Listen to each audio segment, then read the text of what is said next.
This is Storytime with afrothinktank, stories about Africans' experiences throughout history.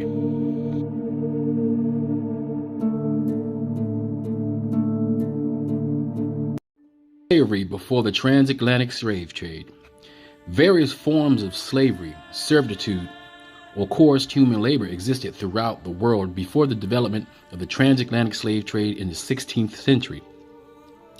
As a historian, David Eltis explains, almost all people have been both slaves and slaveholders at some point in their history. Still, earlier coerced labor systems in the Atlantic were generally different in terms of scale, legal statute, racial definitions, from the transatlantic chattel slavery system that developed and shaped New World societies from the 16th to the 19th century. Slavery in West Central Africa. Slavery was prevalent in many West and Central African societies before during transatlantic slave trade, when diverse African empires, small, medium-sized nations, or kinship group came into conflicts in various political and economic reasons. Individuals from one African group regularly enslaved captives from another group because they viewed them as outsiders. The rule of these slaveholders' societies could then exert power over these captives as prisoners of war for labor needs, to expand their kingship groups or nations, influence and disseminate spiritual beliefs, or potentially to trade for economic gain. Though shared African ethnic identities such as Yoruba, Bandike may have been influenced in this context, the concept of unified black racial identity or individual freedoms and labor rights were not yet meaningful.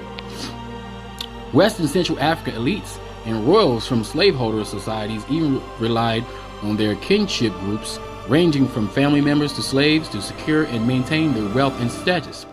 By controlling the rights of their kinship groups, Western and Central African elites owned the products of their labor. In contrast, before the transatlantic slave trade, Western European elites focused on owning land as private property to secure their wealth.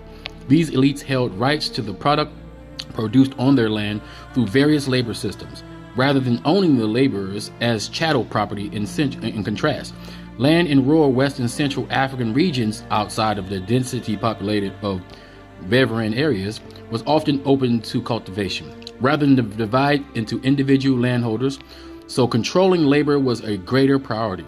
The end result in both regional systems was elite control of the profit generated from product cultivated through labor and land. The different emphasis on whom they owned or guaranteed rights over these profits shaped the rule of slavery in these regions before the transatlantic trade. Scholars also argue that West Africa featured several political decentralized or stateless societies. In such societies, that villages or confederations of villages was the largest political unit.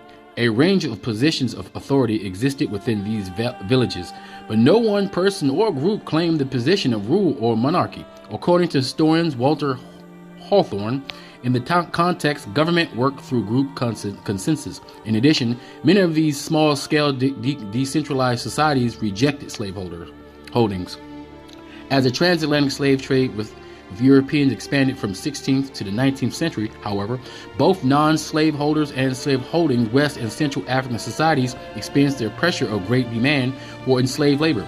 In contrast to the chattel slavery that later developed in the New World, an enslaved person in West Central Africa lived within more flexible kingship group systems. Anyone considered as slaves in this region before transatlantic had a greater chance of becoming free within a lifetime. Legal rights were generally not defined by racial category. An enslaved person was not always permanently separated from biological family networks or families or home landscape.